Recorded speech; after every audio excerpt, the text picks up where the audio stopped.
Becca here, and I've been reading a lot of comics, like a ridiculous amount of comics even for myself. I get up at 5 a.m, I go to the gym, I come home, and I smash out comics. I just sit at this table and I read. And so, I mean, it's pretty much all Marvel. I'm on a Marvel binge at the moment. There's like one Image book there, and then a pile of singles. So I thought today I would go through all the comics that I've been reading just quickly and tell you what I like, what I don't like, what I think you should be reading, which is pretty much all Marvel except for like maybe 5 books. But before we talk about comics, I wanted to say thank you to Jen, a very lovely Nerderino who sent me some lovely mail and drew a burger on the packaging, which made me so happy. It was such beautiful packaging, and sent me 2 of the Chicken McNuggets that I don't have in my collection. This one's a witch, and this one has a little cat and it's a little ghost lady, and I love that little hat. These are so precious and wonderful, and Jen, I cannot thank you enough for your kind words and taking time out of your day to send me such a lovely letter and package. It totally made my day. My plan here on the channel is to talk more about comic books because that's what I love, that's what I do full time. Outside of YouTube, I work in a comic book store full time. Yes, it is a dream job. Yes, it's amazing. I get to look at comics all day and talk about toys all day. It's like the best thing ever, and I have great employees, and it's just the best. It's so good. But after doing poorly for 3 years straight, I kind of got comic book video burnout because I was too scared to talk about comics if I didn't know everything about it, and I felt like I was going to correct it, and I felt like if it wasn't the most current book that you guys wouldn't care. But now I don't care. I love comics. I want to talk about them to you, try and get you guys reading, because that's my #1 passion, getting people reading comics that have never read comics before, or maybe you just want to get some good reading done. So without further ado, we're going to talk about this pile of books I read in the last 2 weeks. Boy, that's a lot of money in that pile I've spent. Let's not think about it. Sabrina #1. I'm very annoyed with Archie Comics at the moment because they just keep doing miniseries and they keep cancelling books and then changing artists, changing writers midway,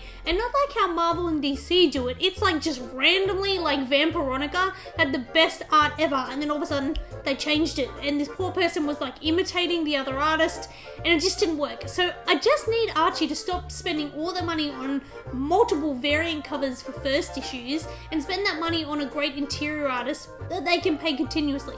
Okay, thank you for listening to my rant. This was a very fun comic. It's a new take on Sabrina. It's a little bit darker. It's not quite Chilling Adventures of Sabrina, but it does have the TV series kind of feel to it, and the look of the characters, like, obviously is really similar to the TV series, and I just really enjoyed it. If you're a fan of the TV series, definitely recommend picking it up. Chilling Adventures of Sabrina is pretty adult, so if you're maybe a teenager and not quite at the age where you can read really extreme comics, then this is a great start. Issue #1 is already out. Let's talk about The Amazing Spider-Man, which is very exciting because tomorrow I'm going to a convention and I'm going to meet Nick Spencer, and I'm going to have to wait in a very long line, and I have my copy of Superior Foes of Spider-Man, which, if you guys were here from the very beginning, it's one of the first comics I ever got obsessed with, and the reason I came up with the character Boomeroo. Remember Boomeroo? R.I.P. Boomeroo. But that's where Boomeroo came from. I read Superior Foes of Spider-Man. Nick Spencer is my second favorite writer of all time, and I'm just so excited to meet them. Anyway, Amazing Spider-Man, it's in the middle of this crossover event, which you guys know I love crossovers, and it's all about Kraven. Kraven was in Squirrel Girl, and he was being a really good guy, and he was like going to court, and he was, you know, just admitting that he's been a naughty boy, but then at the very last minute in Squirrel Girl, he's like, I just can't do this, I'm sorry, Doreen, I just can't be a good guy.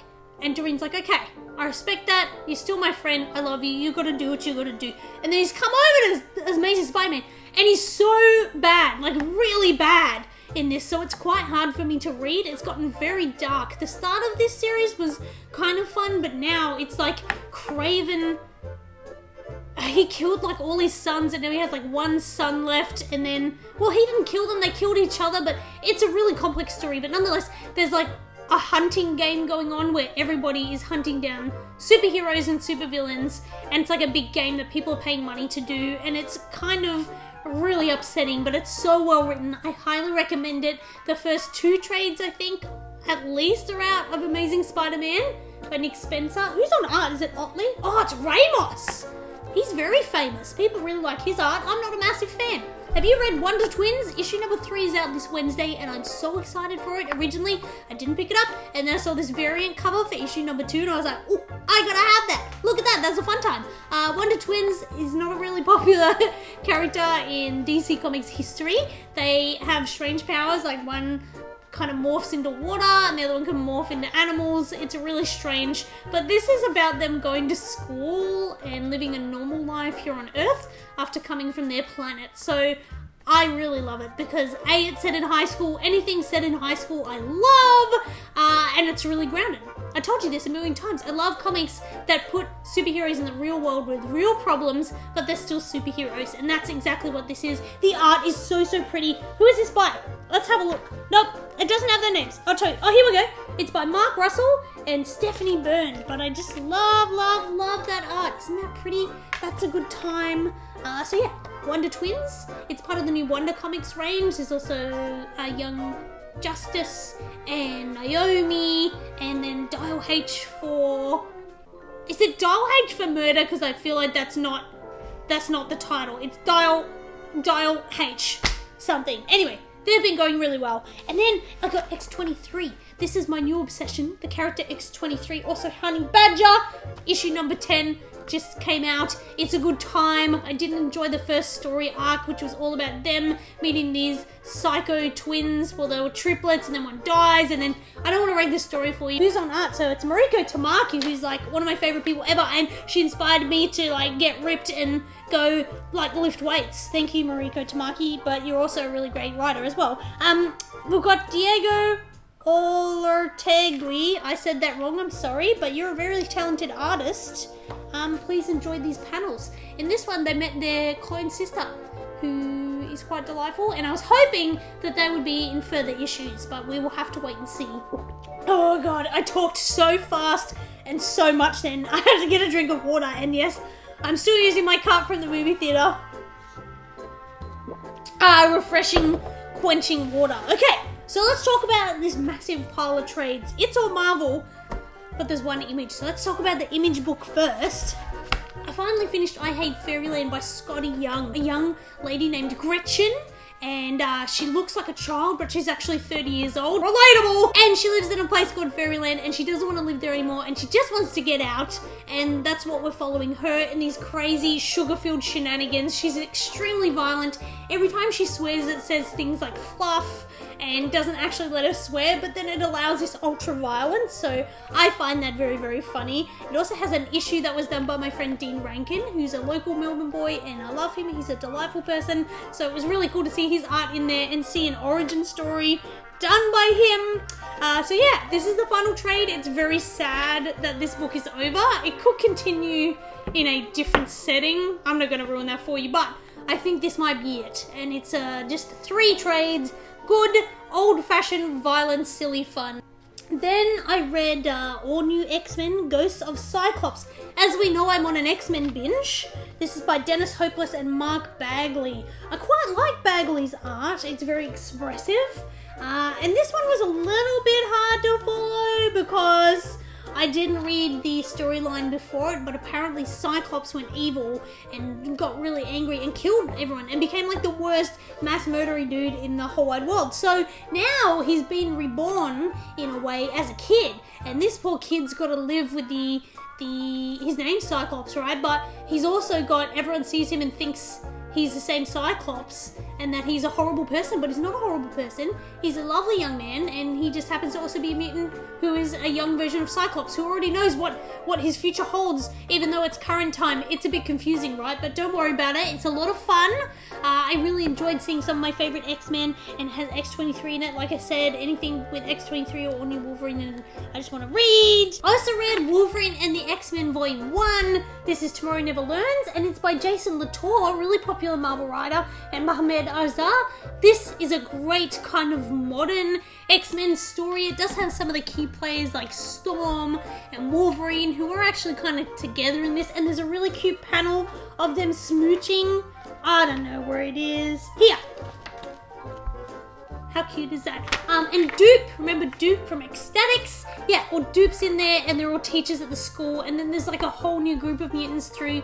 You got the first appearance of Nature Girl in this one of my favourite mutants.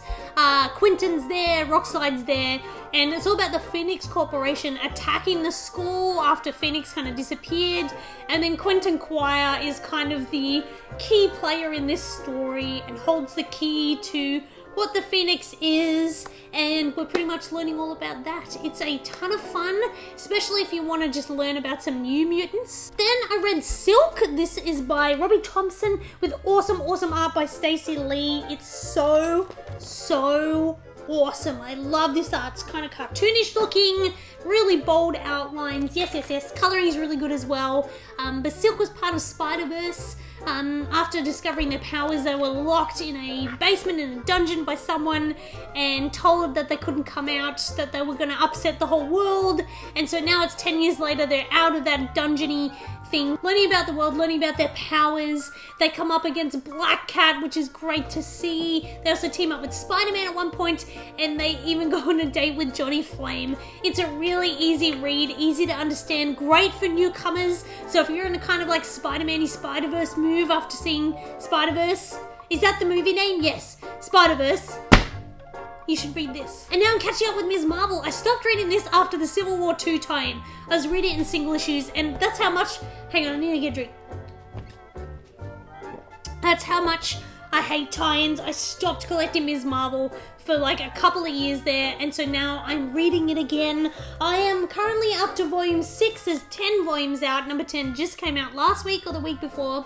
And it's by G. Willow Wilson, and there are a lot of different artists on this one series, so I'm not going to go through them all, but we're pretty much at this point. It's after the effects of Civil War II, and in this particular volume, she's not really the greatest superhero. She's making a lot of mistakes and having to come to terms with what the mistakes will lead to, that her actions have consequences and she's not a kid anymore.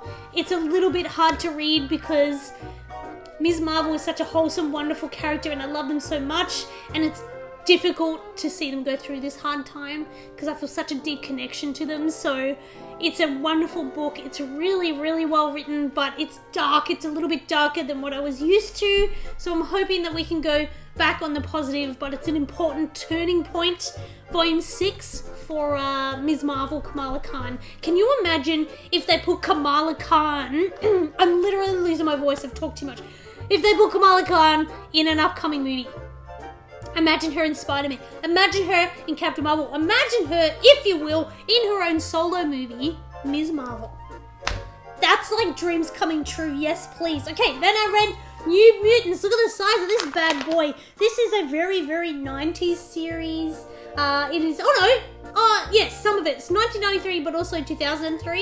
It has so many writers, we're not going to go through it, but I read this because there's a new movie that they made, and I don't know if it'll be released or when, but it's about New Mutants, yeah? And I wanted to learn more about Danny Moonstar, who's one of the core X-people in this series, and I really enjoyed the 90s art. I really want to find, here it is. Okay, so this, if you were alive in the early thousands, this is pretty much all the art you saw. Like, anytime there was a drawing of someone, it looked like this. And this is just such a great image. I saw this on the internet and I was like, yes, I just want to read all about that. And this is all about new students at the school. One of them actually has the power and drains life from people. And it's so horrific for this kid. I really feel for them when they touch their father and just, or one touch is all it takes and they just kill them. It's horrid, you know, and I just really enjoyed this. These are all mutants that I knew nothing about, so it was all a new experience for me. It was a very easy read, and even though it's like such a chunky book, it was very easy to read, and I really enjoyed Wolfsbane. They were really cool that I came to the story. That was them in the image I showed you, and they're like back, and they're riding on a motorcycle, and everyone's like, ooh, the good Christian girl's gone bad, and it's so cliche. It's so fun. So yeah, if you enjoy learning about mutants that aren't really popular anymore, that's a good time. And finally, I reread X-Force because I wanted to. Is that good enough? Anyway, I enjoyed it the second time. There's a scene where a giant shark pops out of the water, which you'll remember me talking about many, many years ago. And there's also this beautiful double-page spread. Look at that! Wow, look at Pixie there. Yes, yes, yes. And Dazzler. This was part of the Secret Wars event, so it's kind of irrelevant to the rest of life, everything that happens here. But, yeah, it's just a magical land where all the female superheroes from Marvel live and work and play.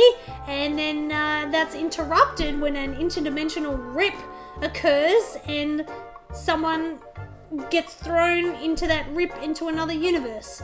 And was it part of a plan? Was it an accident? That's the storyline. So if you like any female from the Marvel universe, X-Force. I think I picked it up because I was like, it was after the Captain Marvel movie, and yet again, anything with Captain Marvel at the moment, I want to reread. So that's what I've been reading in the past 2 weeks. My goodness, that's a lot of books.